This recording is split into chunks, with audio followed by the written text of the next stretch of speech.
Hi, I'm Steve Younis. Welcome to the Speeding Bulletin, your Superman highlights video, bringing you up to speed on everything that took place during the period January 24th to February 6, 2018. A 2-week block because I was away last week. Our top news stories this period included: Syfy releases more photos and TV spots for the upcoming Krypton TV series. Warner Bros. Television announces an all-new live-action drama titled Metropolis. And DC Comics announces that Brian Michael Bendis will take over both Action Comics and Superman. Let's check out these news stories and more in this edition of the Speeding Bulletin.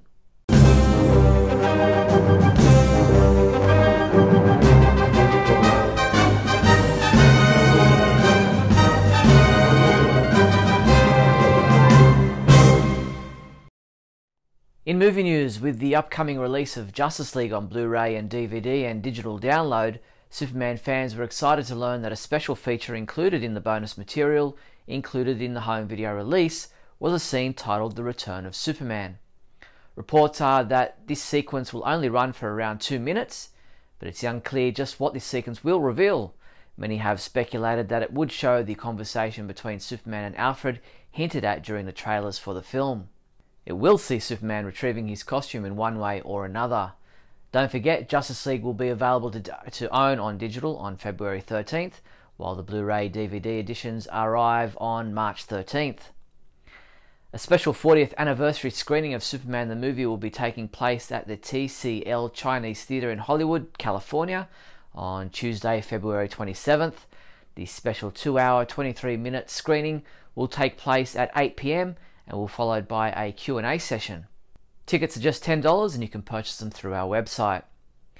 As Superman fans know, Henry Cavill and his moustache are part of the next chapter in the Mission Impossible film series. During an appearance on The Graham Norton Show, fellow cast members Tom Cruise and Simon Pegg revealed that they had a bit of fun with Henry and his connection to Superman. We were shooting a car chase in Paris and it was me, Tom, Sean Harris, Ving Rhames and Henry. It's a very cramped car, particularly with Ving and Henry, who are both big guys, and me in the middle, bombing around Paris, and every time we finish the shot, we have to reset the shot, drive back to the start point so we can do it again. Henry has had enough of sitting in the cramped car, so he says, can I run back? I'll run back to... Because you did a bit of running. Of course he did. Yeah. So Henry took off and ran back to position one, whereas we just drove next to him going...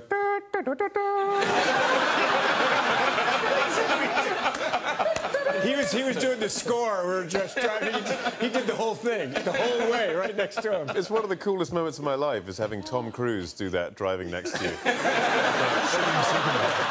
know you've made it.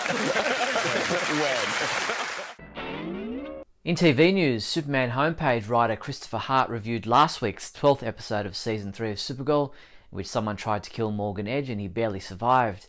He accused Lena Luthor of being behind the attempt and vowed to destroy her. Chris gave this episode a 2 out of 5, saying it lacked any real punch or weight, it was littered with poor CGI, and it really doesn't hold its ground when viewed alongside the rest of the season. The 13th episode of Season 3 of Supergirl aired on Monday night, titled Both Sides Now. In this episode, the DEO captures a second world killer, Purity. Supergirl and Alex use very different methods of interrogation with Purity in the hopes of finding out how to defeat Reign. However, Purity escapes and attacks the city's subway tunnels. Our reviewer Christopher Hart will have his review of this episode up on our website shortly. This was the last new episode of Supergirl to air for the next couple of months. DC's Legends of Tomorrow will now take over the Monday 8 p.m. time slot, while Supergirl takes a break for 9 weeks. Supergirl will end its Season 3 run of episodes starting on Monday, April 16th and continue until Monday, June 18th, when the Season 3 finale will air. According to Deadline.com, Hannah Waddingham from Game of Thrones has been cast in the role of Jax-Ur for the upcoming Krypton TV series. Now, the character of Jax-Ur is traditionally portrayed as a male character in both the comic books and in the movie Man of Steel, but she is described here as a Kryptonian scientist determined to bring radical change to Krypton as leader of the underground terrorist organization Black Zero. Now, I wonder if she's Jax-Ur or an ancestor of the character we know. I guess we'll have to wait and see. And then a series of promotional material for Krypton started hitting the web.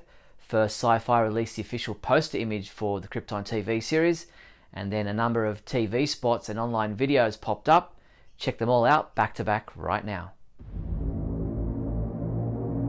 This cape belongs to your future grandson. He will become the greatest hero in the universe. You have to save your world. You have to save your legacy.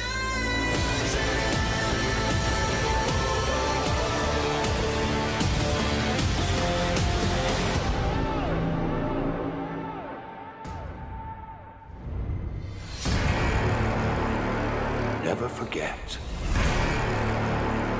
The blood of the House L will always bind us together. Never ask for mercy. And we never give it. Kneel before the House of Zod. Something is coming.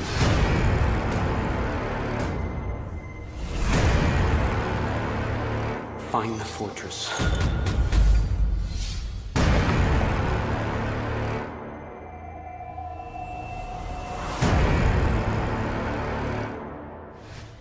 Syfy also released a gallery of images and cast photos.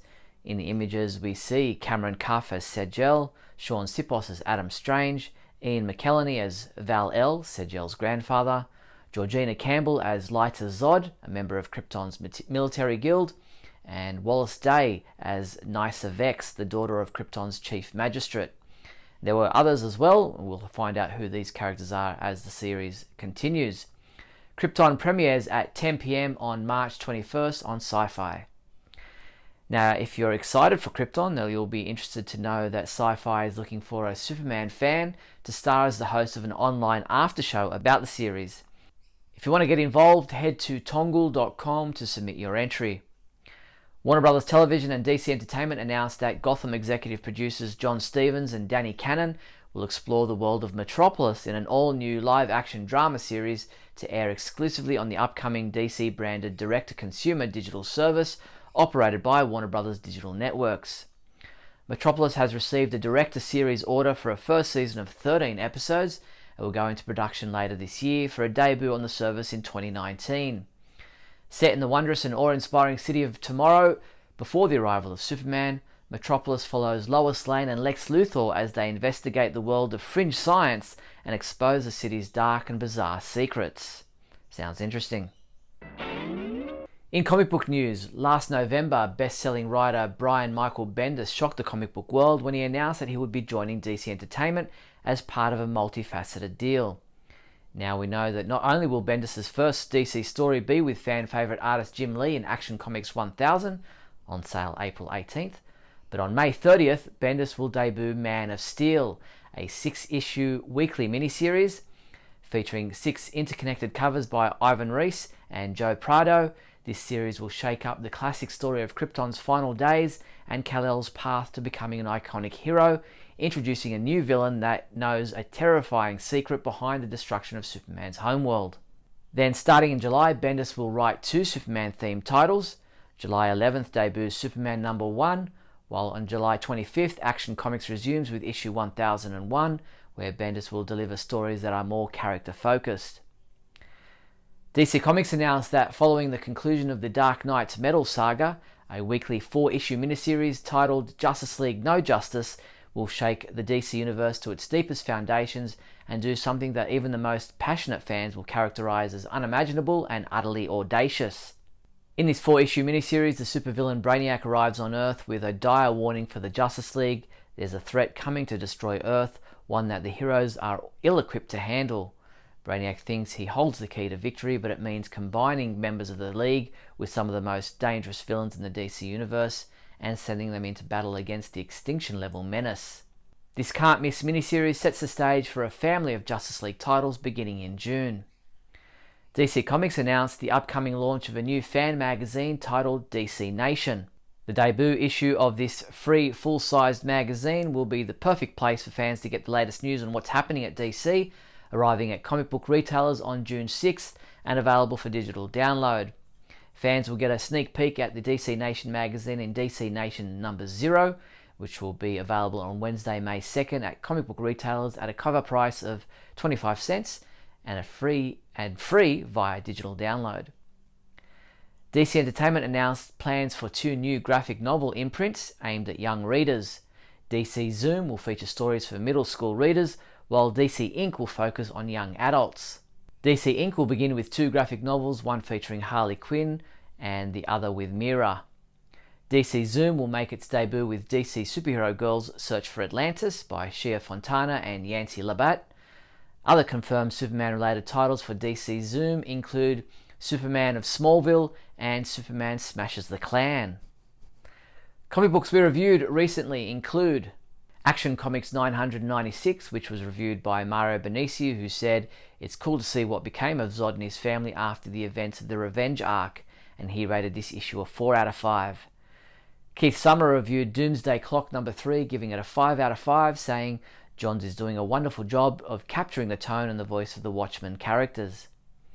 Superman comic books available this week from February 7th include Injustice 2 Chapter 44 digital comic, Injustice 2 number 19 print edition, Justice League number 38, which is available in a variant cover, Superman number 40, which is also available in a variant cover, Elseworlds Superman Volume 1 trade paperback, and Teen Titans by Jeff Johns Book 2 trade paperback. Show that special someone in your life just how super you think they are this Valentine's Day. Get the Superman Valentine's Day Heart Tin with chocolate hearts for $16.72. Or how about the Superman and Wonder Woman Kiss print available for just $10. These and other Superman Valentine's gift ideas are available from the Superman homepage online shopping page at supermanhomepage.com/shop. In other news, Warner Brothers will welcome fans to their new 1.65 million square foot indoor theme park this summer when Warner Brothers World Abu Dhabi opens its doors, revealing 6 themed lands including Superman's home city, Metropolis. Metropolis will be a Manhattan-like skyscraper city protected from villains by DC superheroes like Superman and other members of the Justice League, including Wonder Woman, Aquaman, Green Lantern, Cyborg and The Flash, in addition to the Teen Titans. The Daily Planet will be home to Superman 360, an attraction that features the Man of Steel in a battle of good versus evil. Justice League Warworld Attacks is a dark ride with immersive media and special effects, and other lands in the theme park will include Gotham City, Cartoon Junction, Bedrock, Dynamite Gulch, and Warner Brothers Plaza. Visit the official website for more details at wbworldabudhabi.com. Sony Entertainment announced that an upcoming major content release for the DC Universe Online massive multiplayer online game will retell the legendary story of Superman's death in a months-long celebration of his 80th anniversary. Beginning in April, a series of content and player gifts will tell that story in the DCO world and with your heroes and villains playing their parts. This isn't an episode or an event or a seasonal, this is a celebration and you're invited to come along for the ride.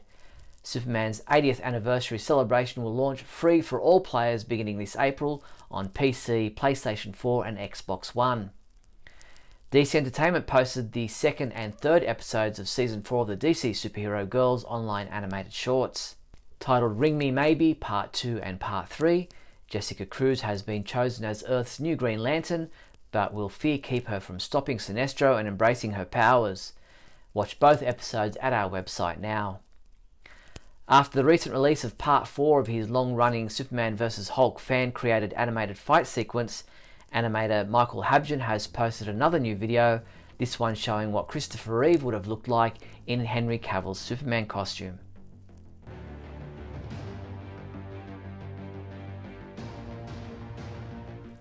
The Superman homepage Super Trivia Quiz has been updated for another month.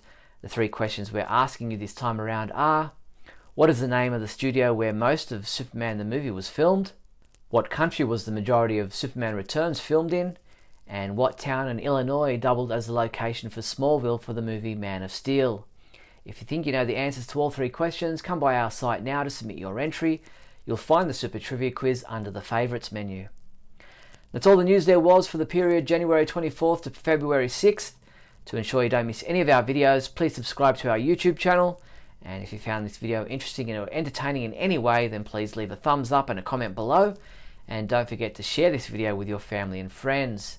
Before you disappear, I just remembered that I should let you know that We do, as you know, a live podcast every week, Radio KL Live, and we're toying with the idea of maybe converting this to a live video show, a live Facebook feed, and we're going to be doing some experimentation with that over the next couple of weeks, and we're trying to think up of a name. Obviously Radio KAL doesn't work, not being a radio show, so let me know your ideas for a title, and also let me know what you think of the idea of us doing a live side-by-side video with graphics and all that kind of stuff once a week, where you can get involved. Your comments and stuff can be shown on the Facebook live feed. So yeah, let us know what you think of this idea. You can email me at steve@supermanhomepage.com.